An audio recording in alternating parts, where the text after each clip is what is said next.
성도 여러분, 강건하신지요?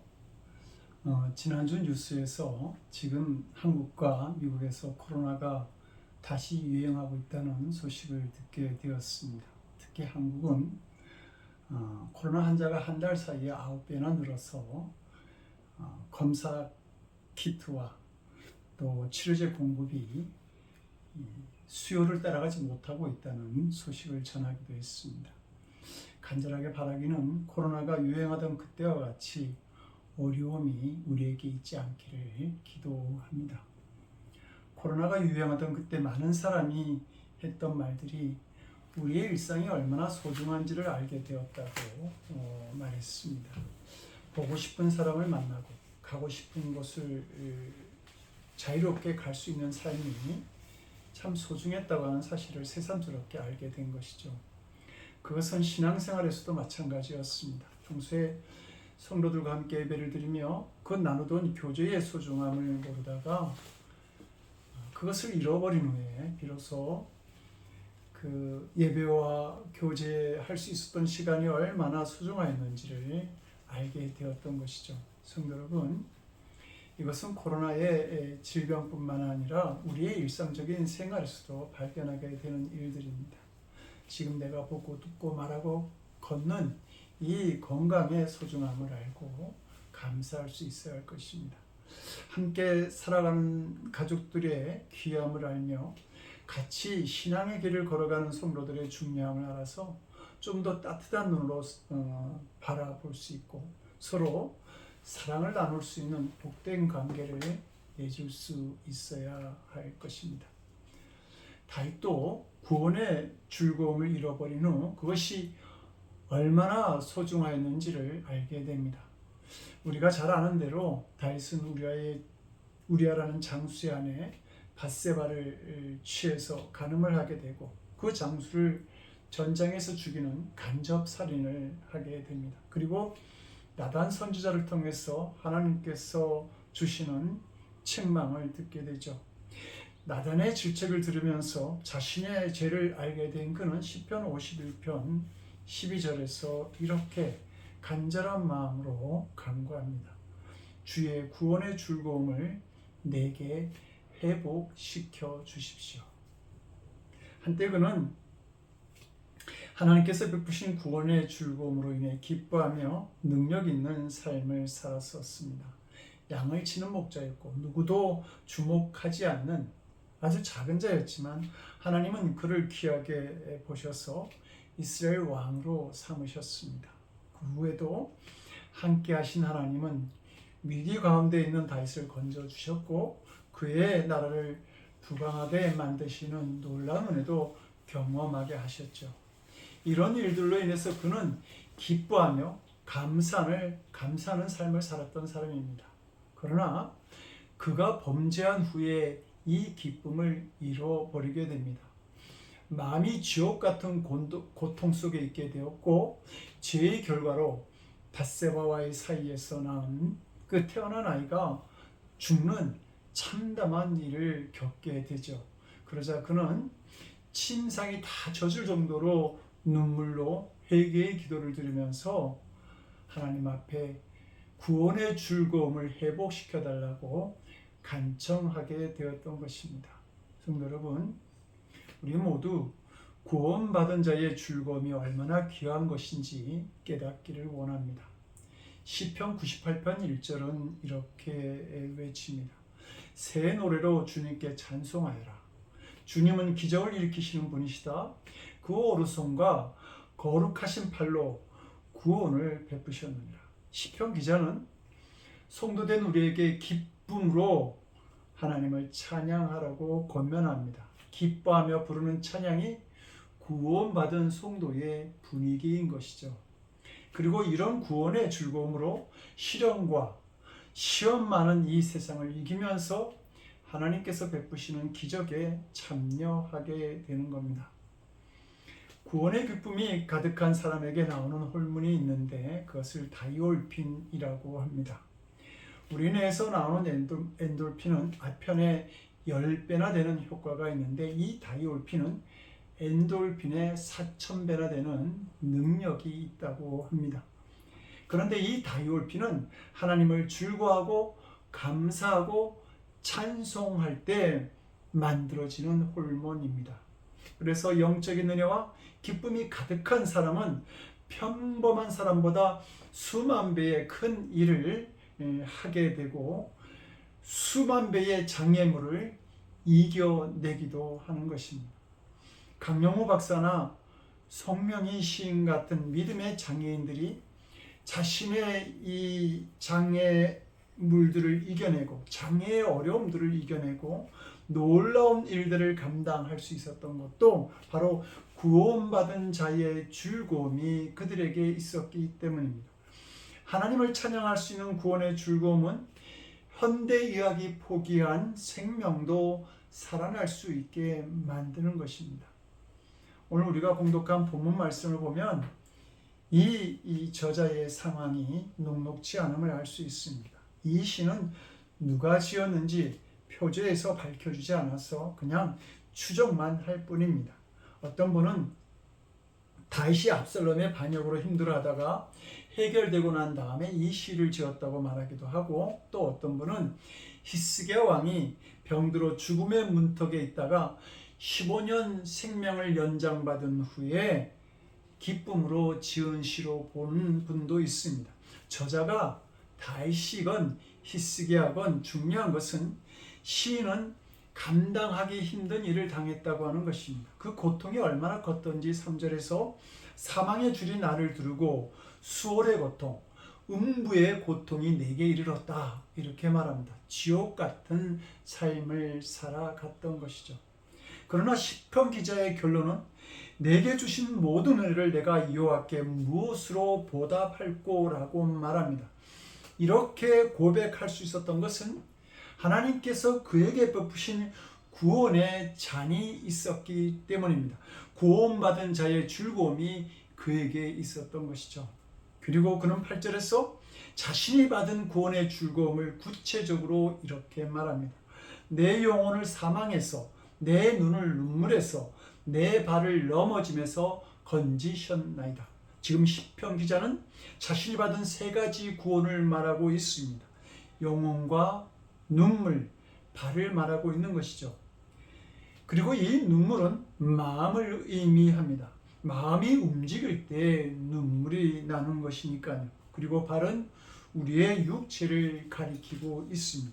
그러니까 이 시인은 자신의 영혼과 마음, 육체가 넘어짐에서 구원받았다고 말하고 있는 것입니다. 시인은 먼저 하나님이 자신의 영혼을 사망에서 건져주셨다 고백합니다. 그는 3절에서 사망의 줄이 나를 감싸고 있었다 말합니다. 그 줄이라고 하는 단어에는 물이라고 하는 뜻도 있는 것으로 보아서 이 저자는 지금 자신을 죽이고자 하는 사망의 세력으로부터 벗어날 수 없는 위험한 상황에 있었습니다. 이렇게 힘든 일은 자신을 짓누르는 무거운 짐이 되었고 어찌할 수 없는 상황으로 자신을 몰아가고 있었던 것입니다. 이러한 상황이 되자 시인은 4절에서 먼저 내 영혼을 건지소서라고 기도합니다. 피폐해진 자신의 영혼을 먼저 보게 되었던 것입니다. 그리고 시인은 영혼의 문제가 해결되어질 때에 모든 문제가 해결되어질 수 있음을 알고 있었습니다. 마치 사도 요한이 요한 3서 1장 2절에서 사랑하는 자여 내 영혼이 잘된 같이 내가 범사에 잘되고 강건하기를 내가 간구하노라고 말한 것처럼 말입니다. 그래서 영혼을 구원해달라고 그는 간청하고 있었습니다. 어쩌면 이 시인은 자신이 받는 고통이 죄로부터 온 것이라고 생각했는지 모릅니다. 다윗이 아들 압살롬으로부터 도망 다녀했던 그 비참한 생활은 그가 장수 우리아를 죽이고 그의 아내 밧세바를 간음한 그 죄가 원인이 되었던 것처럼 말입니다. 야고보 사도도 죄의 결과는 사망이라고 말합니다. 우리가 죄 가운데 있을 때 우리는 음부에 있는 것 같은 고통을 가지고 살아갈 수 있고 그 죄가 우리를 죽일 수 있는 것입니다. 그래서 죽음의 위기에 처한 오늘 본문의 시인은 군사나 재물, 힘을 원했던 것이 아니라 먼저 영원히 구원받기를 원했던 것입니다. 지동설을 주장했던 천문학자 코페르니쿠스가 세상을 떠날 때 마지막으로 한 말은, 하나님, 나는 바울이 가졌던 특권을 원하지도 않고 베드로에게 주셨던 능력을 구하지도 않습니다. 다만 예수님 십자가 지실 때 옆에 있었던 강도에게 베푸르셨던 그 긍휼을 구할 뿐입니다. 이 긍휼이라고 하는 게 무엇입니까? 제사함의 은총을 말하는 것이죠. 우리에게 가장 귀한 은혜는 영원히 구원받는 제사함의 은혜라고 하는 말입니다.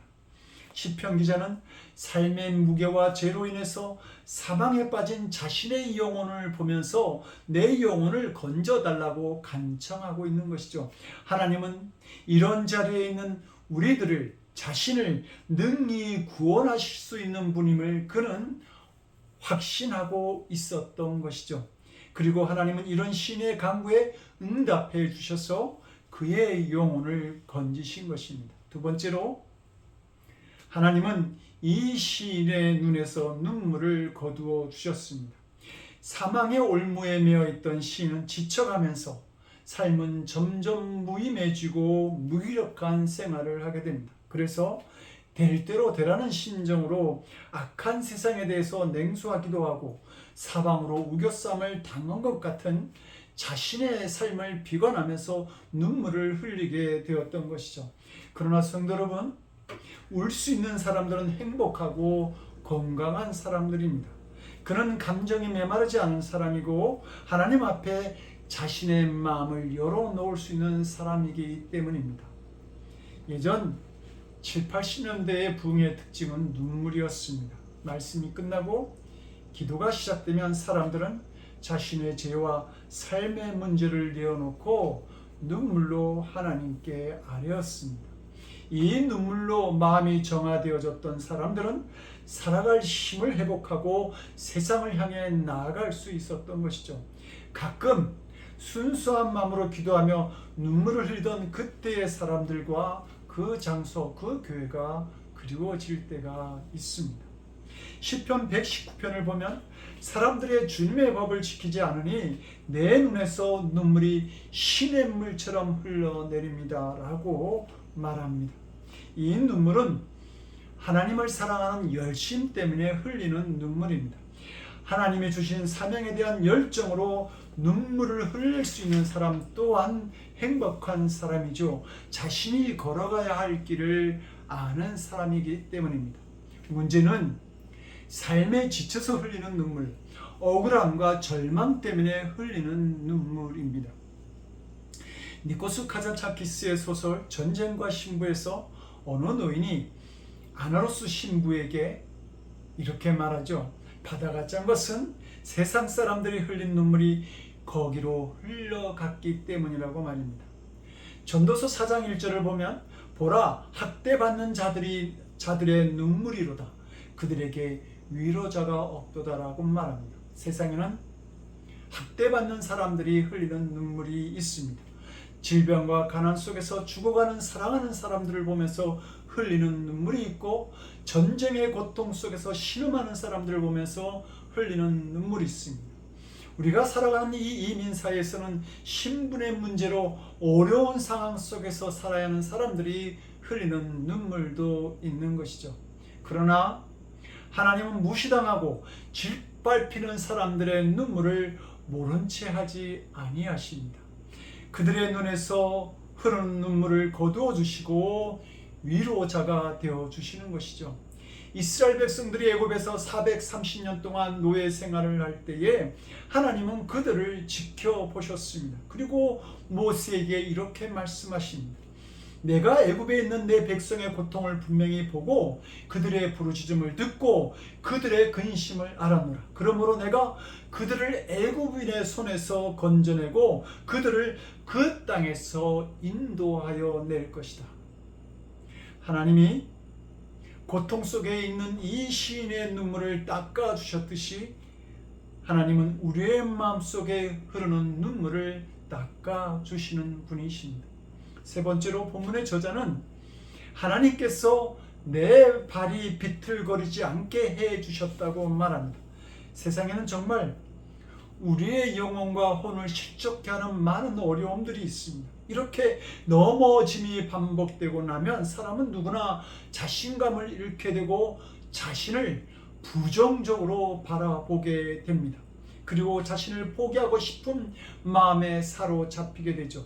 이렇게 자신의 영과 마음이 힘들어지게 되면 그 다음에는 반드시 육체가 연약해지고 발은 비틀거리는 현상들이 찾아옵니다.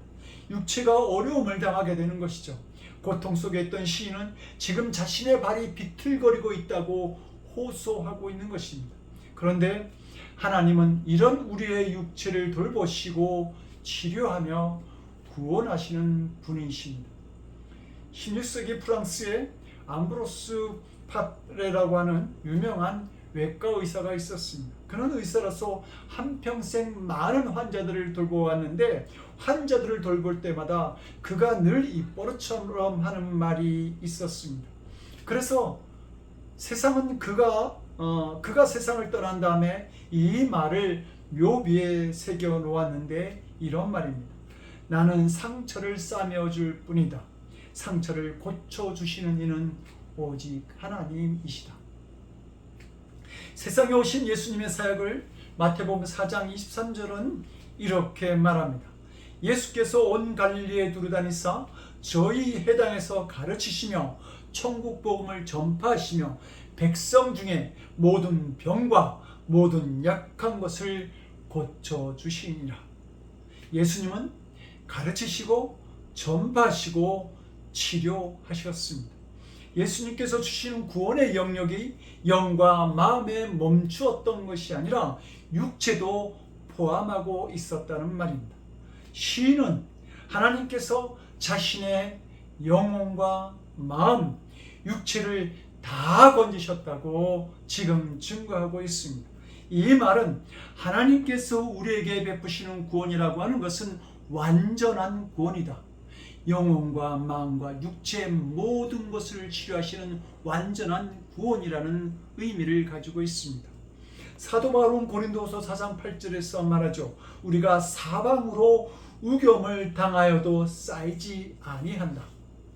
이때의 사방이라고 하는 말은 살아가면서 맞이하게 되는 모든 문제들, 내가 통제할 수 없는 그런 환경일 수도 있지만 내 자신의 영과 마음과 육체가 다 어찌할 수 없는 상태에 있다라고 하는 뜻도 가지고 있습니다.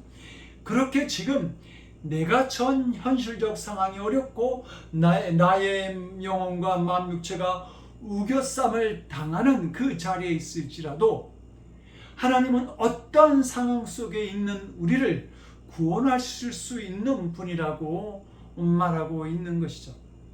본문의 저자는 죽은 것과도 같은 고통에서 하나님의 도우심으로 구원을 받았습니다. 그래서 그는 이렇게 말합니다. 내가 구원의 잔을 들고 여호와의 이름을 부르며 여호와의 모든 백성 앞에서 나는 나의 손을 여호와께 갚으리로다. 구원의 즐거움을 회복하게 된 그는 자신의 손한 것을 갚으며 살아가는 인생이 되겠나라고 결단합니다. 하나님의 놀라우신 은혜를 경험한 그는 더 위대한 믿음의 자리로 나아가고 있었던 것입니다.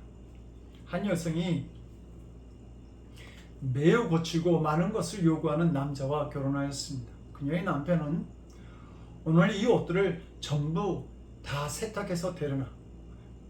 매일 내가 퇴근하자마자 저녁을 먹을 수 있게 준비를 해둬. 이런 수많은 요구로 그녀를 힘들게 했습니다. 아내는 남편의 요구를 들어줬지만 그런 사람과 같이 살아가야 하는 자신의 삶을 증오하였습니다. 그녀는 남편이 세상을 떠날 때까지 25년 동안 그렇게 비참한 결혼 생활을 참아내면서 다시는 결혼을 하지 않으리라 다짐합니다.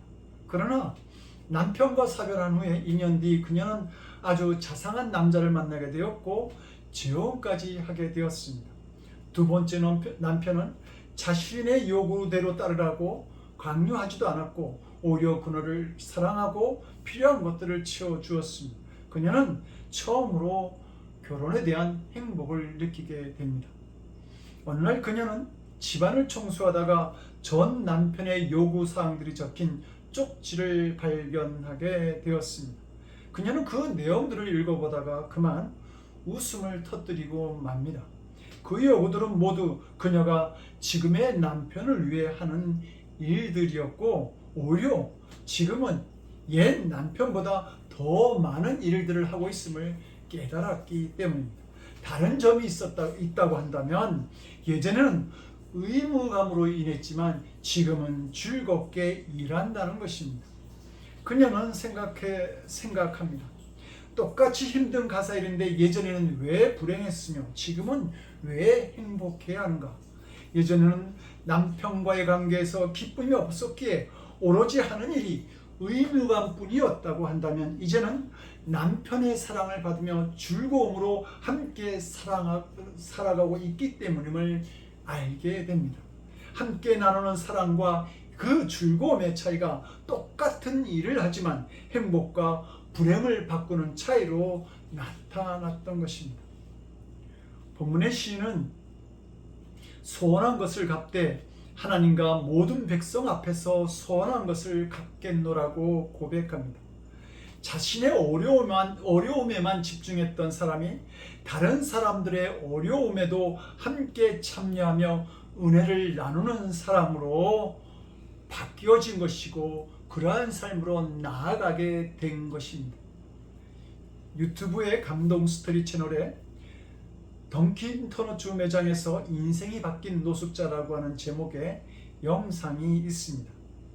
미국 뉴햄프셔에 사는 케이시 피셔라는 대학생이자 젊은 엄마가 학교에 가기 전 간단히 아침을 먹이려고 던킨 도너츠 가게에 갔는데 노숙자로 보이는 한 사람이 가게로 들어와 뭐라도 사 먹으려고 잔돈을 세는 것을 보게 됩니다.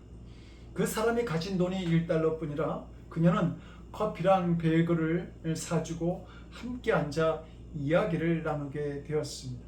그 사람의 이름은 크리스였는데 노숙자라고 하는 이유로 사람들이 자신을 괴롭힌 이유, 마약 때문에 인생을 망친 사연, 어머니가 암으로 돌아가신 이야기, 그리고 아버지는 한 번도 만나보지 못했고 엄마가 자랑스러워하는 사람이 되고 싶다는 이야기 등을 하였습니다.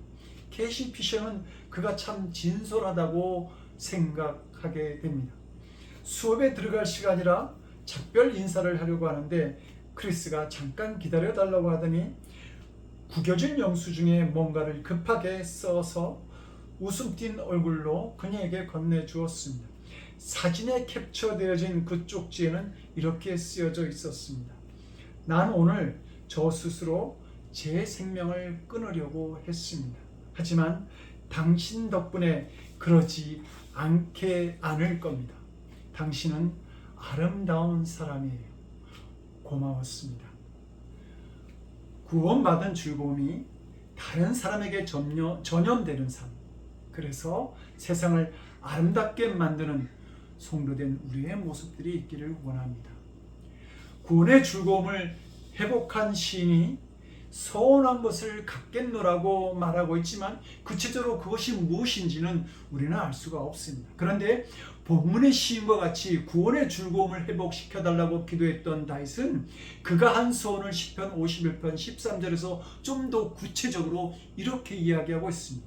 그리하면 내가 구원의 즐거움을 회복시켜 주시면 그러면 내가 범죄자에게 주의 도를 가르치리니 죄인들이 주께 돌아오리이다. 다윗은 구원의 즐거움이 회복되어지면 그 기쁨을 가지고 지금도 살아계셔서 나에게 이렇게 역사하신 하나님의 은총을 전하겠노라고 다짐하고 있는 것입니다. 구원의 즐거움은 복음을 전하는 사명도 기쁨으로 또 넉넉하게 감당하게 만드는 힘이 있는 것이죠. 해리 아이언사이드라고 하는 박사가 한 무신론자와 공개 토론을 한 적이 있습니다. 무신론자의 말도 되지 않는 이야기가 계속되자 이 아이언사이드 박사가 제안을 합니다. 당신은 무신론을 믿고 변화된 삶을 사는 증인이 있다고 한다면 두 사람만 내게로 데리고 오시오. 대신 나는 100명을 데리고 오겠습니다. 그 증인들을 데려다 놓고 이야기합시다. 그러자 그 무신론자가 도망가 버렸다고 합니다. 무신론에 무슨 변화의 역사가 있겠습니까? 그런데 성도 여러분은 어떻습니까? 제가 구원의 즐거움으로 사는 증인입니다. 제가 구원의 기쁨을 나타내는 삶을 살아가고 있습니다. 그래서 제 주위에 예수님을 믿고 변화된 사람이 한 100명 정도는 있습니다. 라고 말할 수 있겠습니까? 성도 여러분, 우리는 천국에 갈 은혜를 얻은 사람들입니다. 우리는 모든 죄가 사함받았습니다.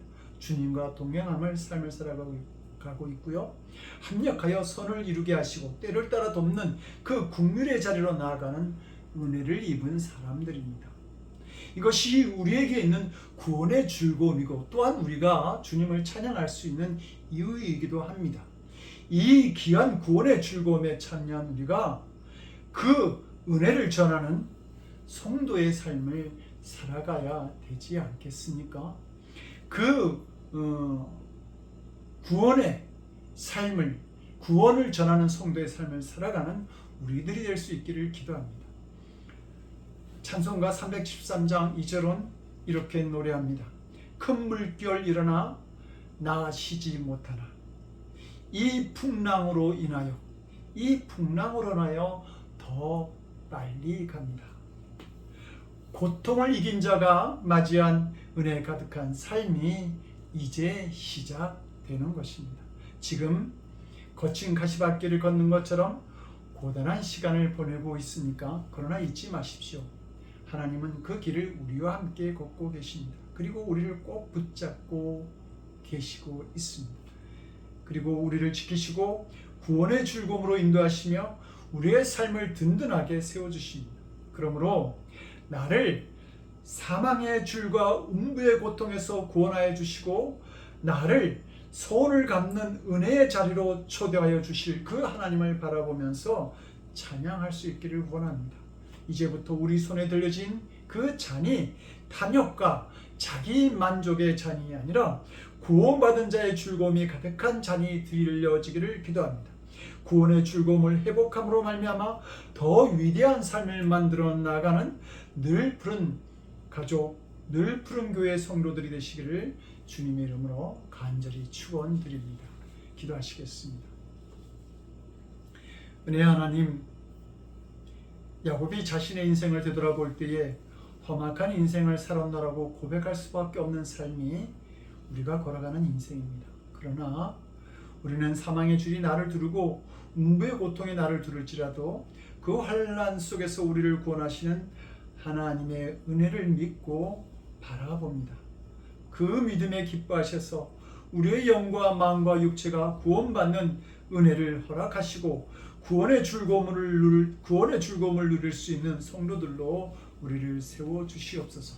그리고 그 은혜에 힘입어서 하나님과 사람들 앞에 주의 하신 일을 전하고 또 갚는 그 사명을 감당하는 삶을 살아갈 수 있도록 주님 우리의 손을 붙들어 주시옵소서.